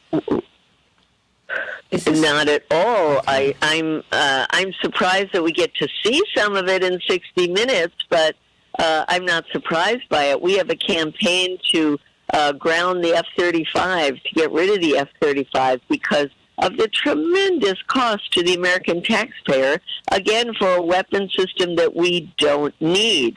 So we see just in that one incredibly expensive weapon system how much of that money is being robbed from us in all the things that the Republicans now are trying to cut with these debt talks. But if we could cut one weapon system that's going to cost us over $1 trillion, imagine how much money we could free up to help people who are in need in this country. Dwight McKee, you called me as soon as you saw this. You said, "Are you seeing this report?" I hadn't seen it. I was with my parents relatively late last night, and I saw it. I said, "Here we go." But I'm surprised that it's been revealed. Your thoughts? Well, war is a hustle. And once we understand that, we understand what we're looking at.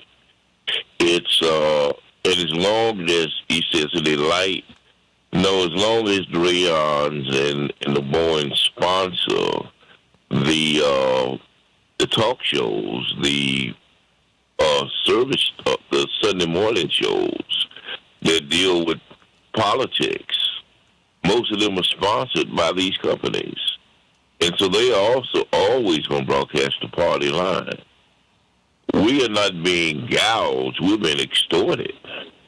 It's set up in such a way, as they talked about the show last night, is that if the United States don't pay, they won't send arms to places where they really need war.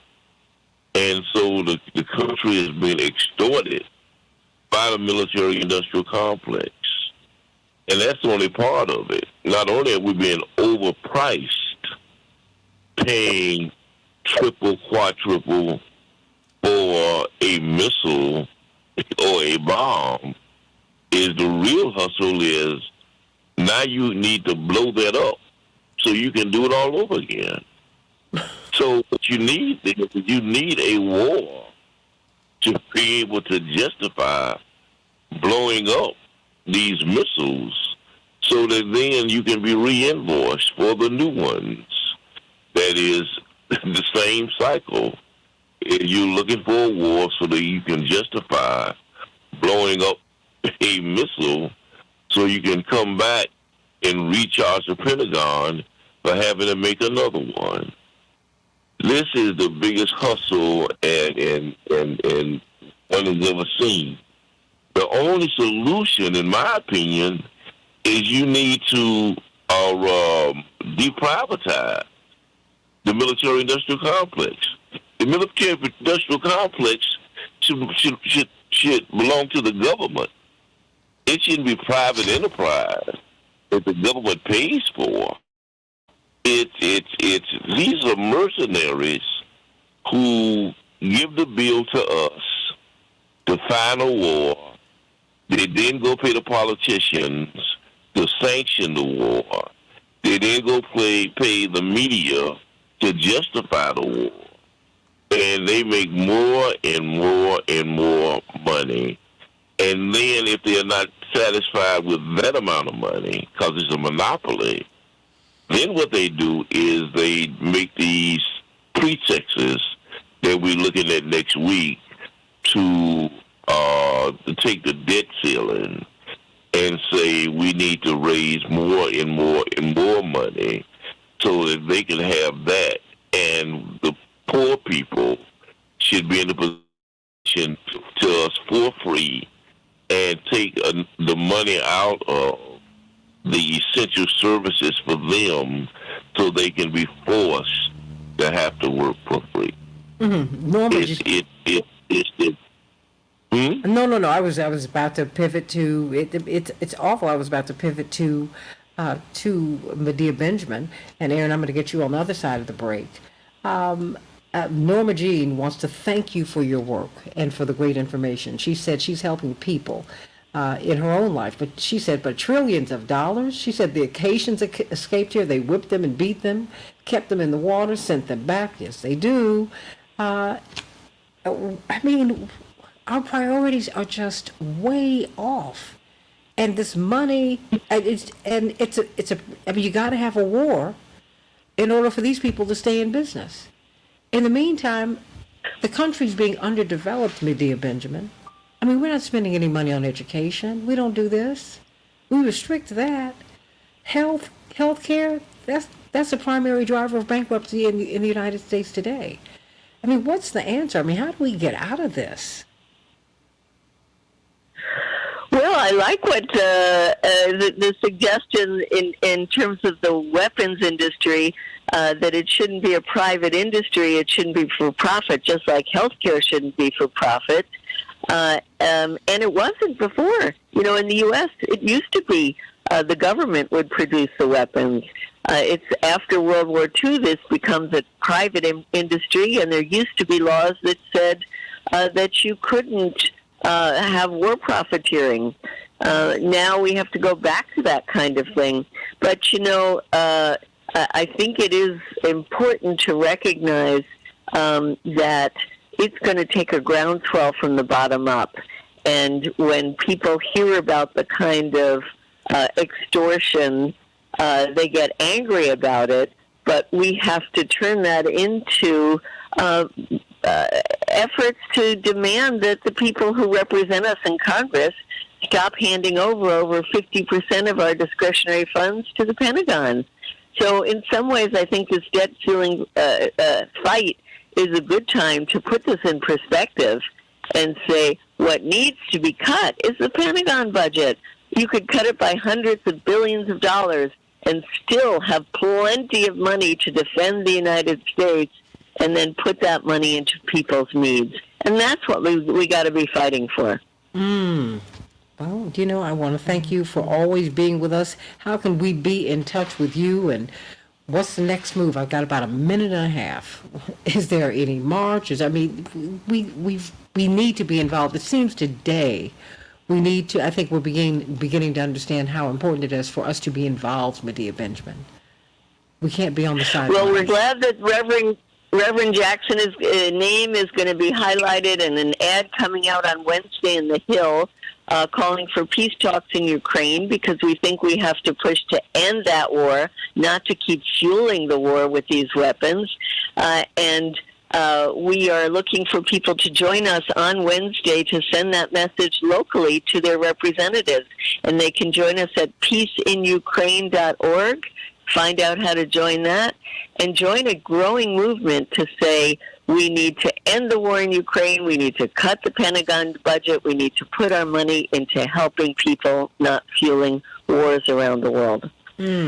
Everybody, Medea Benjamin, co-founder, Code Pink, sending you so much love, and thank you for all that you do. We've got the National Priorities Project coming up. They said tax day is Pay Pentagon Contractor Day. Wow. Their study shows that a quarter of the Biden budget will go directly to Pentagon contractors. What do you make of that? Call me at 773-763-9278, 773-763-WCPT. Sending you so much love, Medea Benjamin.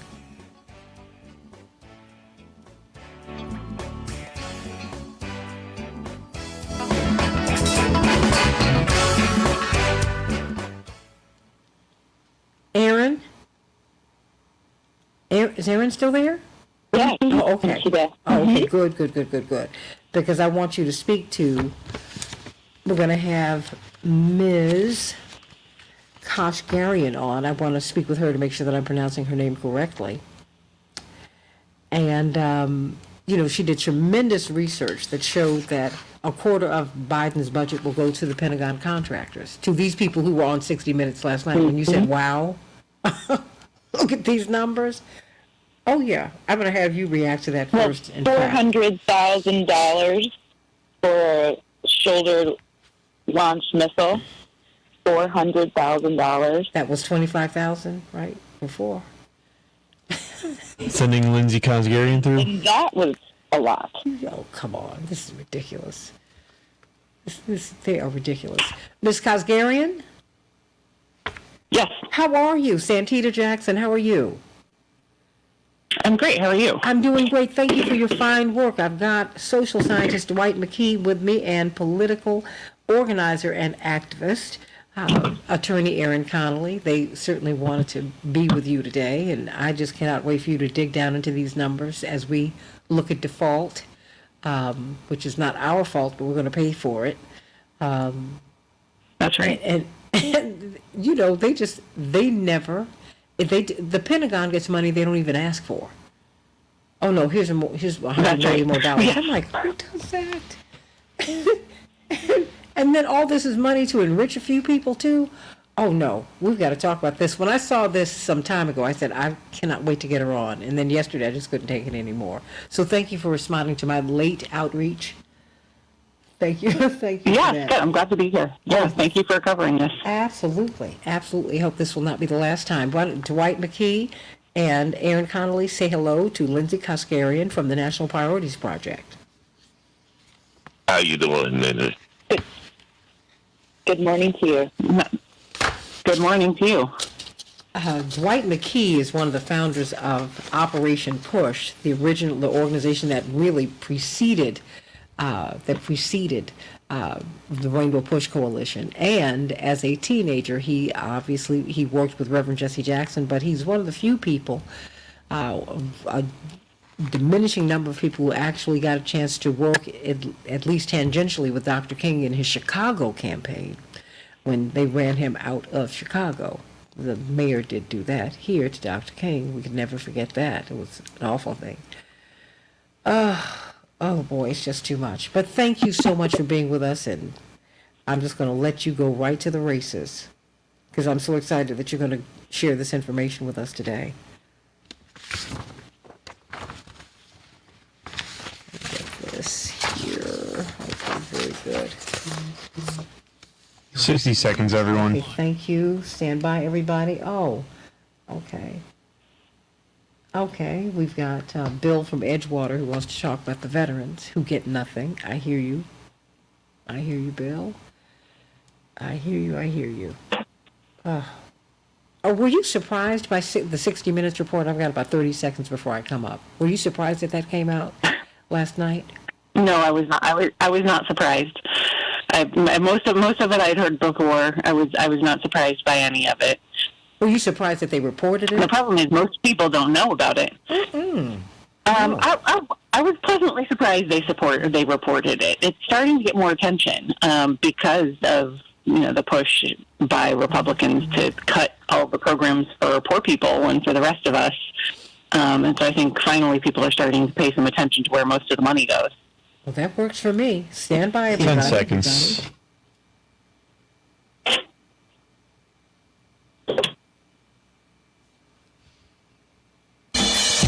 We can change the world, change the world, change the world. We can change the world, we can change the world, change the world.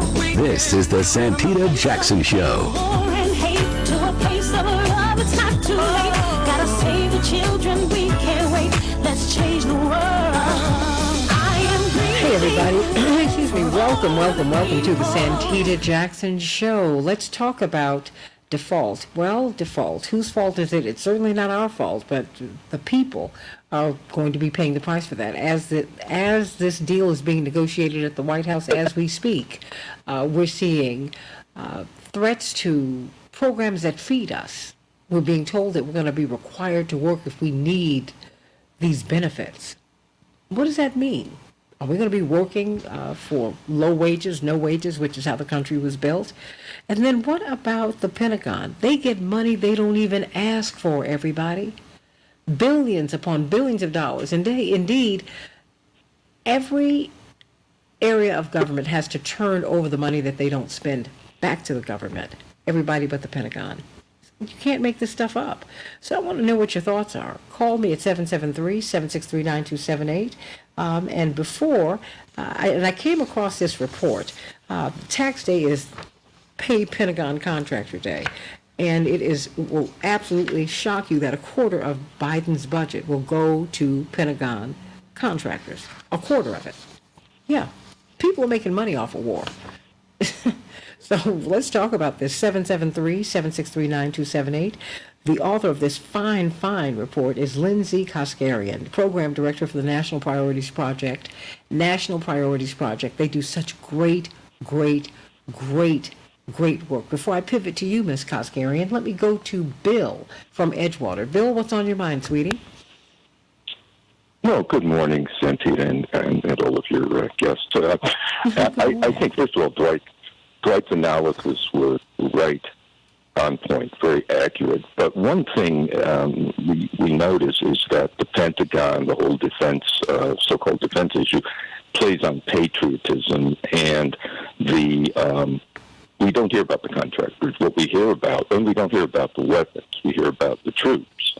And interestingly, I listen to radio a lot on this station, other stations. There are always these ads asking for donations to help our veterans.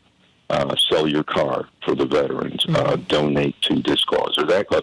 So what we see is that while the Pentagon, the military budget keeps inflating, what we see is that those who actually serve are living very often close to poverty.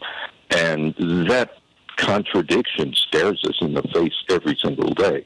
And it would be good if we could have some of our media look into that situation and to highlight it and call it to the attention that we're living or facing this contradiction, and we're trying to operate with this contradiction in our head. But the military is great, but our veterans are needy.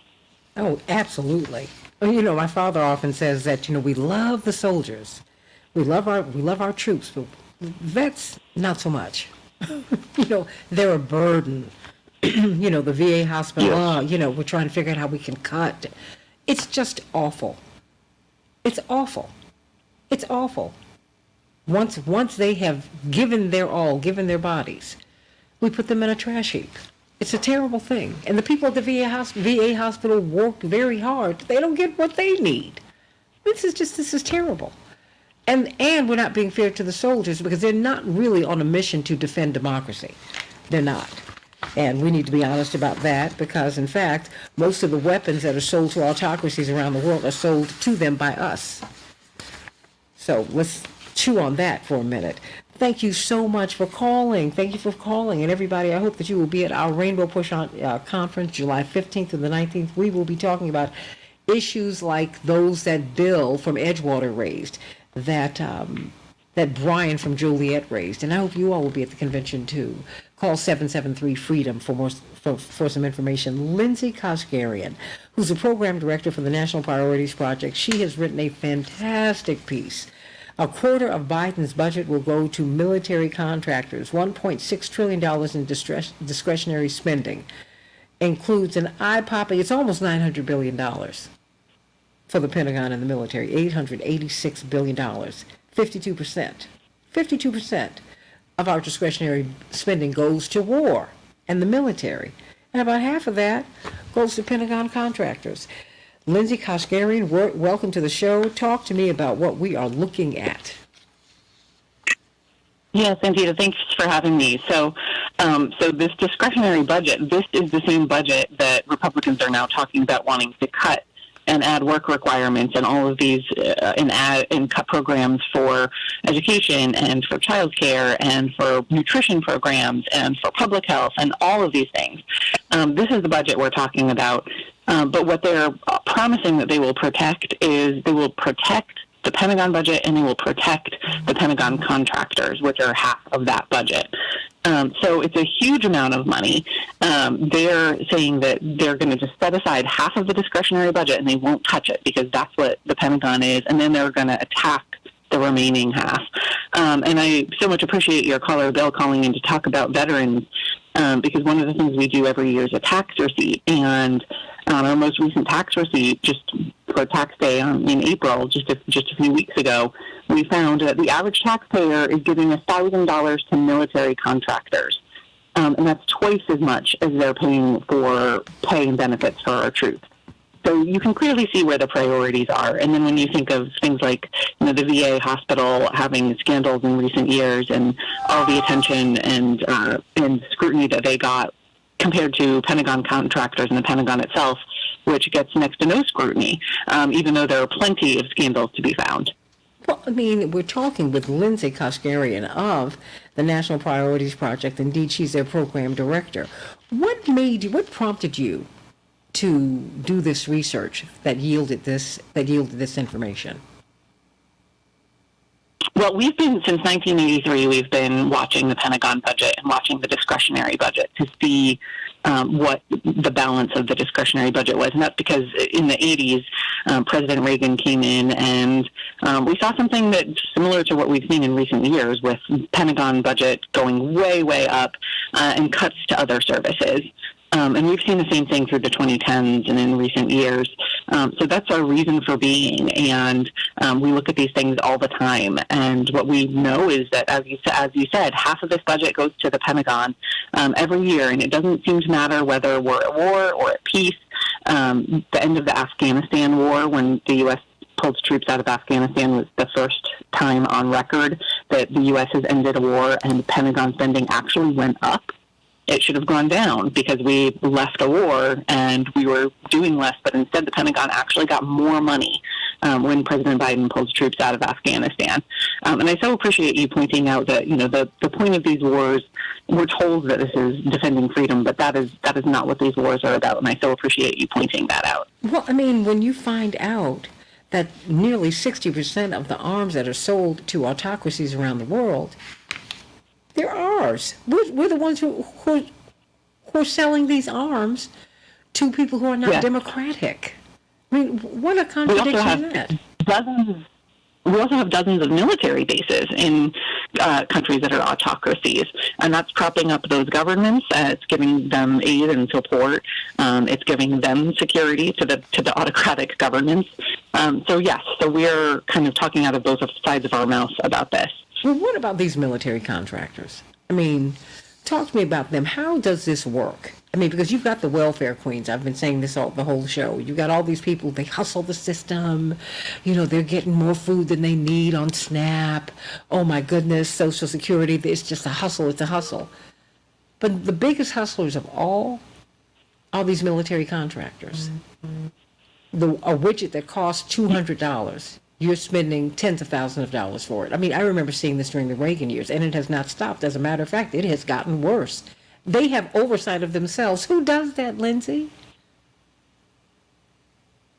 That's right. And the military pretends that these contractors have the military's best interest or have our nation's even best interests at heart.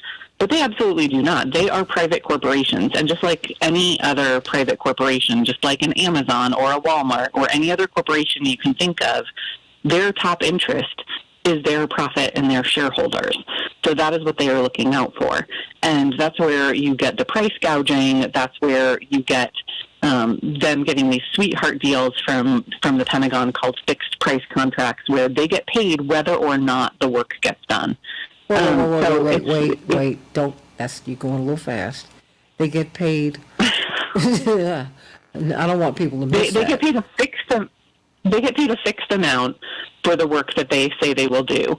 So an example of this is the F-35 jet fighter, which is a program that Pentagon has been working on for 20 years back with the contractor Lockheed Martin. And Lockheed Martin is the Pentagon's biggest single contractor, and bigger than many. This contractor gets government money that is more than most government agencies. So they're a huge beneficiary of our tax dollars. So Lockheed Martin is building the F-35 jet fighter for the Pentagon, has been for more than 20 years. This plane does not work. It has spontaneously caught fire 3 different times. The helmet alone for a pilot of an F-35 costs $400,000. It is billions of dollars over budget. It is years behind schedule. It is still not usable in many ways. It is considered life-threatening to the pilot of the plane. So this is a plane that has not worked. But Lockheed Martin, because of these fixed-price contracts, keeps getting paid the amount that was originally promised, and then they're able to add more on top of it, because the work isn't done yet. And so they just keep getting paid more, even though they haven't done the job they were originally contracted to do by building a plane that actually works. Lindsay, who can operate under those conditions? You know, and I have to go back in all seriousness, and I have Dwight McKee here, who worked with Reverend Jesse Jackson as a child when Reverend Jackson was a very, very young man, when he was in graduate school here at the University of Chicago. And so he got a chance to see Dr. King and got a chance to be in the environment as Dr. King. When Dr. King came out against the Vietnam War, many people thought that he was going to become the seminal voice of the war. So when he gave his speech April 4th, 1967, at just after 6 p.m., and remember, he was killed a year to the day to the minute, Lindsay, after giving that speech. Yes. A year to the day to the minute. Yes, Who does that?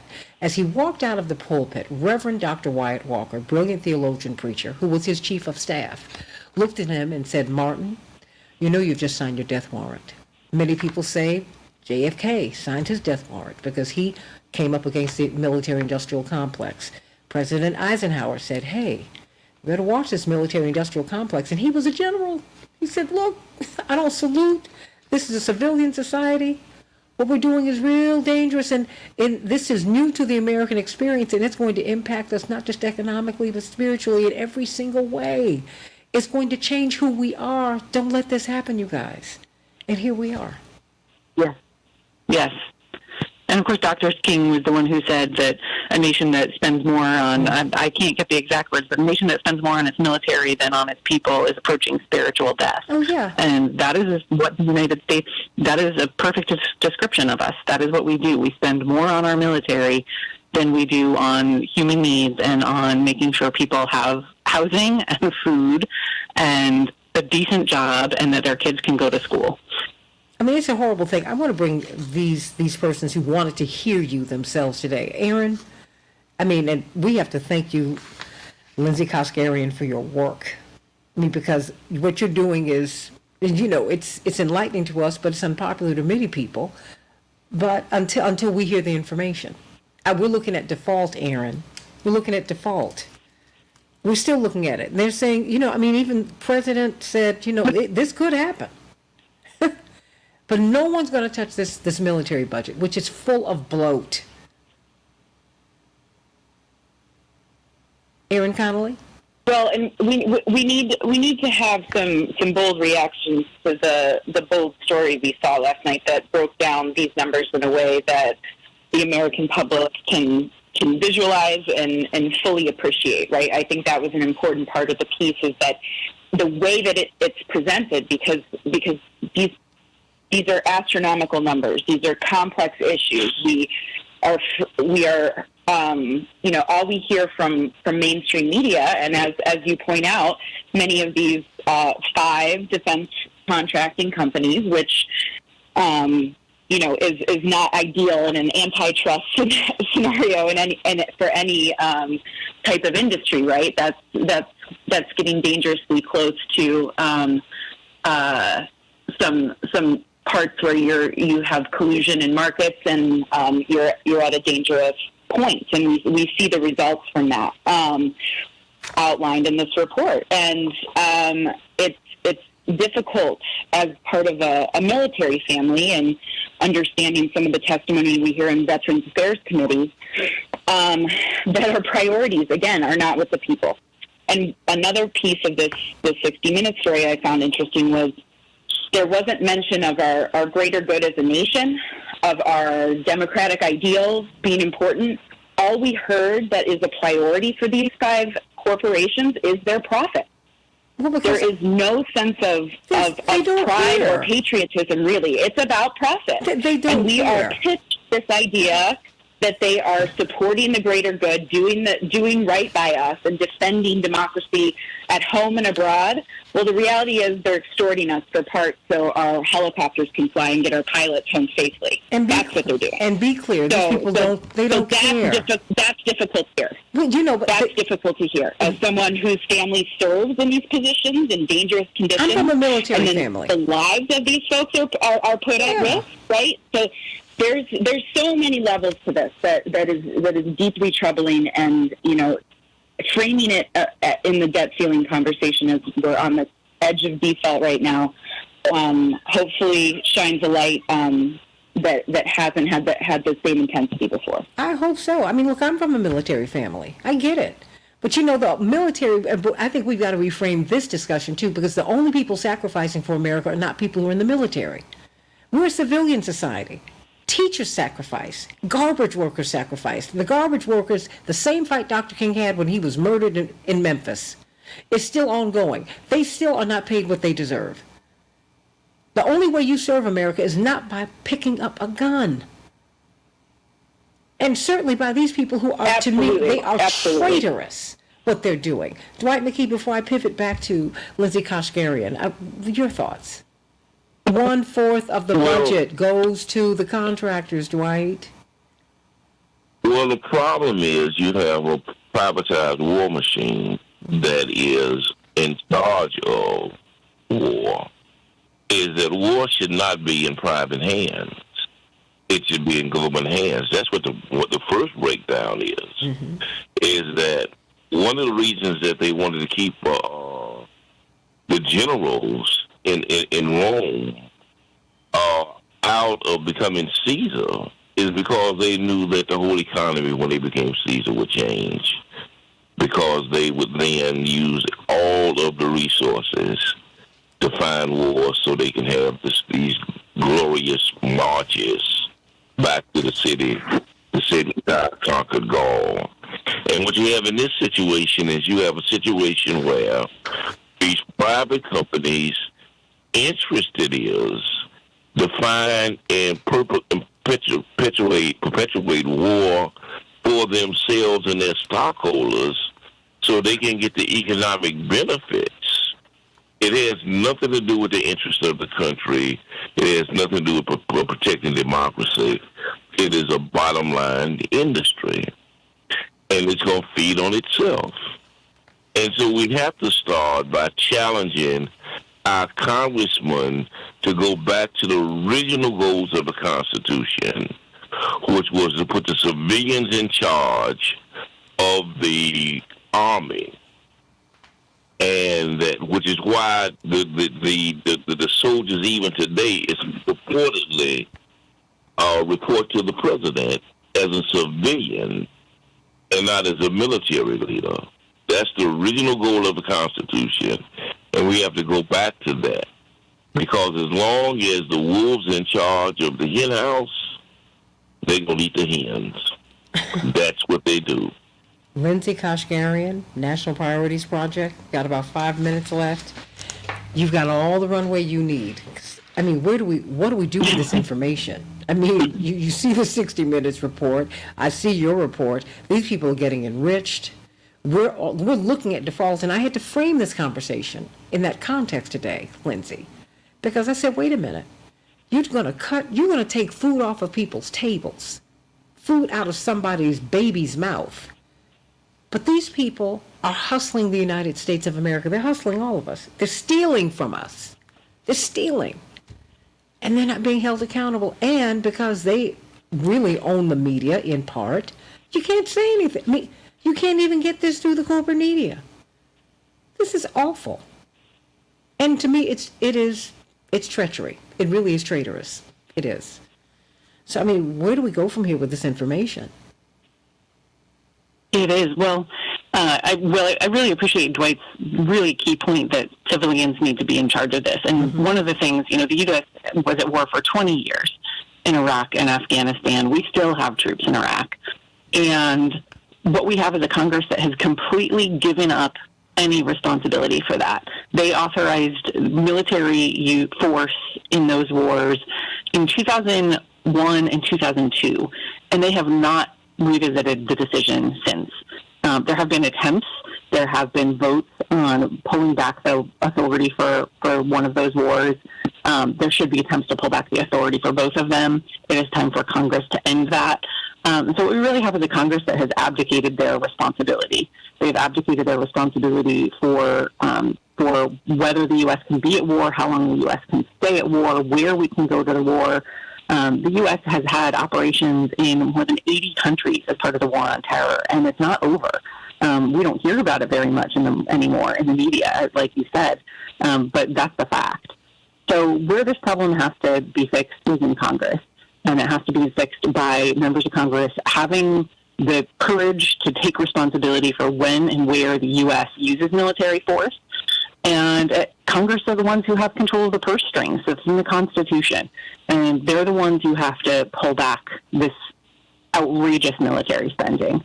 And part of it is that we have to stop looking to the military to solve all of our problems.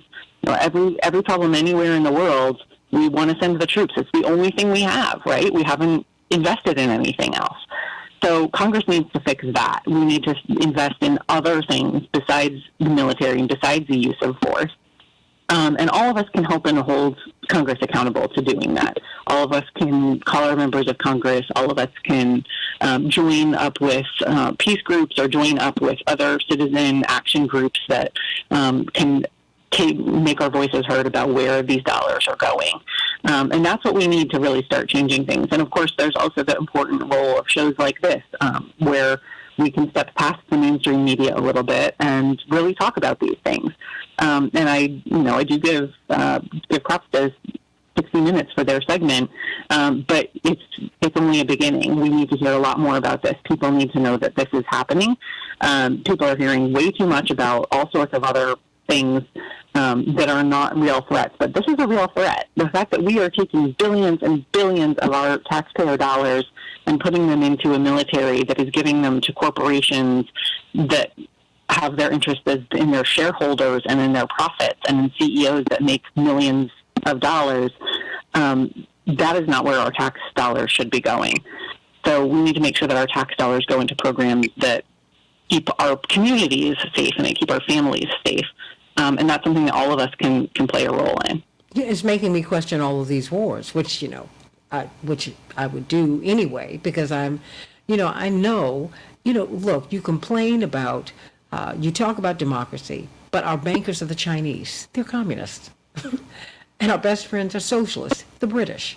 I mean, are you serious? And I find out most of More than half of the weapons that are sold to autocracies are sold to them by us. Are you serious right now? No. No. And you all need to push corporate media. Well, you need to have media that's owned by you. There's some things that we need to have for the public good, and that's one of those things, the media. We need to do better. Not do better, we need to do right. Because people are dying. People are being killed. In your name, with your money. Somebody's getting enriched. You are about to be impoverished. Even if we avoid default, you're going to be dealt a bad hand. You're going to have to work for your benefits for nothing. That's what's going to happen here. And if we go into default, your standard of living, which is already going down, is going to be further diminished. Yeah, you ought to be upset about this. And you need to have a publicly funded system so the publicly elected officials don't have to go to these corporations to get their money. I got a brother in Congress right now. You're running for office when you walk in. It's ridiculous. Ridiculous. I love everybody. Lindsay Kashgarian, Program Director at National Priorities Project, sending you much love and so much gratitude for the work that you do. God bless you. Thank you so much for your work. Oh, thank you. Thank you for making it easy for me by coming on today. God bless. Oh, boy. You know, I'm on Facebook Live. Is there anything else you would like to say before we go? Lindsay? Have you all left? Yes. So people can find our reports and your tax receipt and all of this other information we're talking about at our website, which is www.nationalpriorities.org. But I think you do magnificent work. I've been following you all for a long time, and I think that you all just do great work. So thank you. Thank you for that. Thank you for all that you're doing. Thank you so much for having me and for highlighting these issues. Oh, before she goes, Aaron, Dwight, do you want to say anything? Because we're so grateful for the work that they do. Aaron? Yeah, I want to thank. I can't wait to read these reports. And hair-raising. Thank you for your thank you for your work. Thank you for your advocacy, and let's make sure we keep this conversation going as long as they don't pull the plug off the radio feed, Santita. You know, when we talk about this issue, they cut us. I do get it's mysterious, but I'm like Robert Kennedy. Mysterious. Last week, an alarm went off in the middle of his speech, and he said, "Nice try." And he kept on going. I said, "You go. I'm not mad at you." Dwight McKee. I want to also thank you for your work because it's crucial right now, particularly in this time of being playing patsy with this government ceiling thing, because they're just going to use that to force the poor to work for no wages and force these children with these child labor laws being eased to work for no gain. Yes. The United States is a war machine, and its only product it exports are weapons and death. And we pay a price for it, not just in the people that get killed around the world from our weapon systems and our CIA politics, but also when a lot of the troops come home and find out that they really have been used, they get frustrated and turn on society and take those guns and then go to the shopping mall and shoot up the shopping mall out of their frustration. It's just wretched and evil. And so when we look at our country and the contradictions between what we're taught about it and the reality of it, is we may have a better understanding of why these other countries look at America and call it the Great Satan, because our priorities are distorted. Whenever profit is your priority rather than people, you're going to have distorted values and will resort to anything to maintain those profits, even if it means to create a war to maintain those profits, or a pretext for war to maintain those profits. When you look at a situation like shock and awe, where just bombs are bursting in air all night long, somebody is paying for these bombs. mostly our children and our old people. And you keep using those bombs till they're exhausted, so you have to justify getting new bombs. And then the ultimate insult is then you leave the country and you leave all those weapons there for that country to use. And now you have to start all over justifying making new weapons. It's just evil personified. Thank you again for your work. I can't thank you enough. Really, it's very important. I think it's important that we know while we're asking these questions, while these people continue, it just feels, Dwight and Lindsay and Aaron, it just feels a little different this time. Something about this makes me very, very, there's something about this it just doesn't feel right. It really doesn't. And we're watching de-dollarization. We're watching, America has already taken a hit on this. America has already taken a hit. And so we need to take a look at this. They're the ones we are being scammed, and no one is talking about it. We're being scammed. So think about that, everybody. I'm sending you all so much love today. Lindsay Kashgarian, Dwight McKee, Aaron Connolly, thank you. Devin and Drakus, thank you for a great show. I love you all. I hope you all have a great day. Ooh. And I'll see you tomorrow on the Santita Jackson Show, Lord willing. God bless. Mm-hmm.